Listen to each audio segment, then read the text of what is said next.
It is a great time to discuss where does Donda place amongst Kanye West's discography. It's a big conversation. A lot of people are having it, and there's a lot of different reception around it. I mean, some people place it on the lower end of his discography. Some people are saying it's even his best. I know the Kanye stans are absolutely loving this, and even the younger fans, but that's exactly what we're going to talk about today, guys. Lou and I are going to give you guys our ranking of Kanye's discography, now with Donda in it. So if you guys are familiar with the channel, we did an original discography ranking where we went through 9 Kanye West studio albums, did the whole ranking without Donda. So this is a new version of it. And if you guys want to stay updated with all the album reviews, discography rankings, and even hip-hop content, please subscribe. So Lou, how are you feeling about this album now that it's 2 months out? We have a review out. We've done all kinds of content on this album, and now we're getting towards the end of the year. Listen, man, I feel like as Kanye West fans, that conversation and debate of what's Kanye West's best album is always there, and there's no real clear wrong answers. I mean, unless you say Jesus is King, but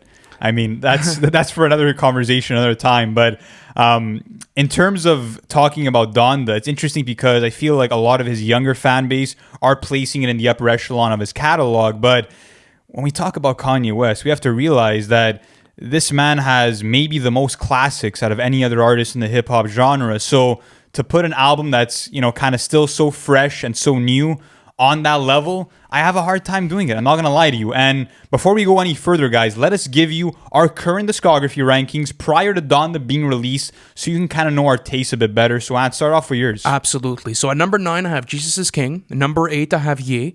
7, I have 808s and Heartbreak. 6, I have Yeezus. 5, I have The Life of Pablo. 4, I have Graduation. 3, Late Registration. 2, My Beautiful Dark Twisted Fantasy. And number 1, The College Dropout. And guys, let us know your discography rankings in the comment section. So Lou, give me yours. Yeah, give me your top my 9. discography ranking, excluding Donda, is at number 9, Jesus is King. Number 8 is Ye. Number 7, The Life of Pablo. Number 6, Yeezus. Number 5, 808s and Heartbreak. Number 4, The Late Registration. Number 3, My Beautiful Dark Twisted Fantasy. Number 2, The College Dropout, and number 1, Graduation. And that top 3 is really solidified for me and kind of interchangeable. And I really think that number 1 to number 7, all masterpieces to me. Yeah, I think that's how strong the catalog interchangeable is. At any point. And I think that I have 808s and Heartbreak lower on the list, not because I don't appreciate the album. I understand the influence behind it. I think that was fantastic. I love how unique it is to Kanye's discography. I'm just think as far as replay value, it's not the album I visited the most. So let me ask you this question before we have this Donda conversation. What do you think has to happen for Kanye West to drop an album now that edges into the overall greater area of his discography? Like, what do you think it takes for it to really crack that top 5 on his discography? Well, I think ranking? that Kanye, the thing with him is that he's always reinvented himself with every album, and that's what it takes is to get a new side of Kanye sonically, to get a new side from him thematically. And I mean, I think that was maybe something that was lacking with Donda on the sonic aspect, is that yes, you did have this gospel undertone present on a lot of the album, which is not new because you already kind of got it on Jesus is King. But I would say that it was more lushier, it was more grand, and it is still great. Don't get me wrong. The production and direction for the sound of the album is fantastic because you get a lot of your favorite Kanye sounds mixed into one album. If you look at songs like New Again, for example, it's him going back to the Graduation sound and using these synth-heavy instrumentals. If you look at Heaven and Hell, kind of a My Beautiful Dark Twisted Fantasy vibe, using these old samples and having a crazy beat drop. So there was a bit for every Kanye fan to enjoy, but he didn't really elevate his sound and give us a new side of him sonically, but he did with the message, right? Absolutely. No, I think so. And I'm going to get more into that later on, but how about we do this, man? Let's actually read our discography rankings now with Donda included. So I'll let you go first. I got the first pick. All right. Last one. So number 10 is Jesus is King. That is not changing. I don't think it ever will. Number 9 is Ye. Okay. All right. Now, number 8, I'm going to have Donda at number 8. Then at number 7, The Life of Pablo. Number 6, Yeezus. Number 5, 808s and Heartbreak. Number 4, Late Registration. Number 3, My Beautiful Dark Twisted Fantasy.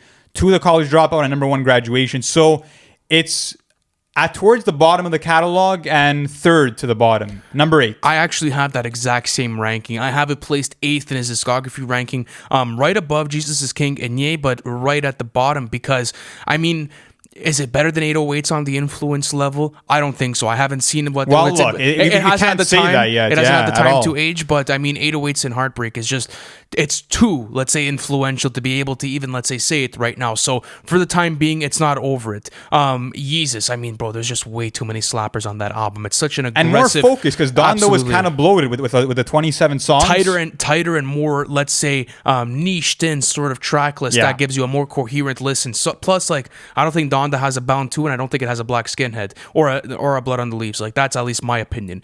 Next, we have The Life of Pablo. That's a fucking masterpiece, bro. That album is so fucking sick. It's the most hectic out of any other Kanye album, and overall just such an enjoyable listen and a classic in his discography. I also think that the changes, because both of these albums actually evolved with us, but the changes on The Life of Pablo were better than the changes on Donda, because on Donda, the Keep My Spirit Alive hook by Casey was replaced by Kanye, and I don't think that was the best choice. But we'll see if we end up getting a deluxe for Donda, excuse me. And if The Life of the Party's on there, maybe it'll be bumped up a few spots. Who knows? I don't know. I'm just joking. No, not right now. One song can do it, but I think The Life of Party would have been actually maybe the you best have song. to be. So there would be a lot of great standouts. I think the issue here is maybe how bloated the track list is, because if you really go down to it, because we had done the meaning of Donda, only a handful of the songs actually play into maybe the overall theme and aesthetic, into the Donda's messaging. So I think if you would have maybe just concentrated more on that, more than anything, it could have been a much tighter and nicer listen. But overall, we still think it's an amazing album. Yeah, no, it's still an amazing album, and I love how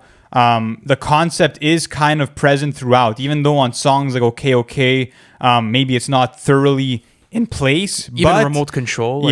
But I do feel like I appreciate this album on a different level because of what Kanye is doing with the subject matter. I mean, this is the first album maybe ever to have almost the entire hip-hop industry all rap about God in this huge way. And I love the fact that this is Kanye's most vulnerable work since 808s and Heartbreak, where on both of those albums he was dealing with a loss. But on Donda, he's more expressive. He's kind of going more into depth about, let's say, his suicidal thoughts or how he's been grieving with his mother's loss over the years. Like, it was more detailed, it was more expressive from Kanye, and that's something that I salute him for, is being so honest with us and transparent. What do you think needs to happen for Kanye, let's say, to crack his classics? Because to be honest with you, man, I don't see it ever happening again where you crack Graduation, you crack My Beautiful Dark Twisted Fantasy, The College Dropout, or Late Registration. Like, I've seen some takes on Twitter and people are like, oh, it's so innovative, the rollout, this and that. But I mean, if you've been a fan of Kanye, you know that this has already been kind of done before. I mean,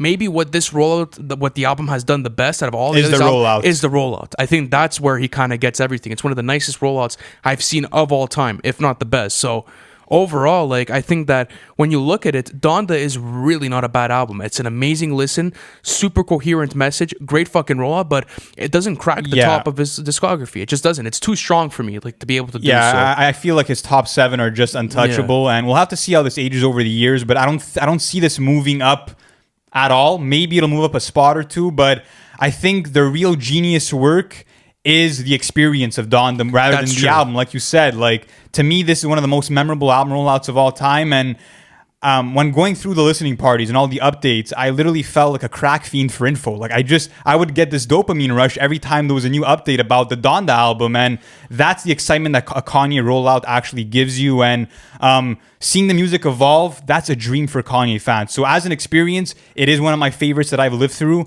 And like you said, I think that those previous albums just might be untouchable. But Donda is still a great piece of work. I think that it's his best opus in a while. And I love how grand and how much of a moment this felt like, not only in Kanye's life, but as a new piece to his artistry. So I'm happy. And I think he actually leveled up upon Ye and Jesus is King, because Ye didn't necessarily feel like a Kanye West album. It was obviously a shorter track list, but there was barely any features. I mean, you only probably got like Party Next Door on there that had memorable features, but I mean, for the most part, it was also like you could take Ye and you could put Jesus is King, and it's kind of like that's like you also had Kid Cudi, 70 Shake on Ghost Town. That's pretty iconic. That is true. I see where you're coming from. Like, you know what I'm trying to say? Like, it doesn't necessarily have a Kanye West album sort of vibe where it's a bigger track list. There's a star-studded cast of all kinds of features. I know that wasn't the vision for Ye, but at the end of the day, like, that's what I come to. Like, Kitsy Ghost was like that, and that was a masterpiece. But that was a collaboration album. Like, that's different for me. That's true. Like, it's a different vibe than a Kanye album. So even at that, like, Donda did so many things better maybe than Jesus is King, because I want to see more rapping about the gospel, talk on Jesus is King. I wanted to see different types of production. Like, it was too gospel for me. But overall, like, how are you living with the album now? Like, I'm how's really it like? enjoying it because, like, speaking about Jesus is King, that to me, that was the most disappointing Kanye album. I still think there's solid tracks on there, but to me, this is a fully realized version of Jesus is King because Kanye is not only taking us through this journey of him finding his faith and using it to get through hardships, but he's actually talking about his personal experiences. So it feels more authentic. It feels less preachy, I would say. That's true. And that's what I think he did really well here. And I think that Donda will continue to age gracefully. One of my favorite albums of the year. But guys, let us know in the comments once again, where does Donda rank for you? And which discography ranking do you guys think we should do next? We'll be keeping you guys updated with the latest industry updates in the hip-hop genre. So stay tuned for all of that, and we'll catch you in the next one. Thank you for watching the video. It's always a pleasure doing content for you guys. Listen, if you haven't already, subscribe to the channel because we're doing album reviews, and we actually have our series called Everything We Know, where we take you guys through the whole album rollout of the hottest releases of the year. Not only that, guys, but our Patreon plan is now live. You guys can access that in the bio. I appreciate you guys, and I'll see you on the next one.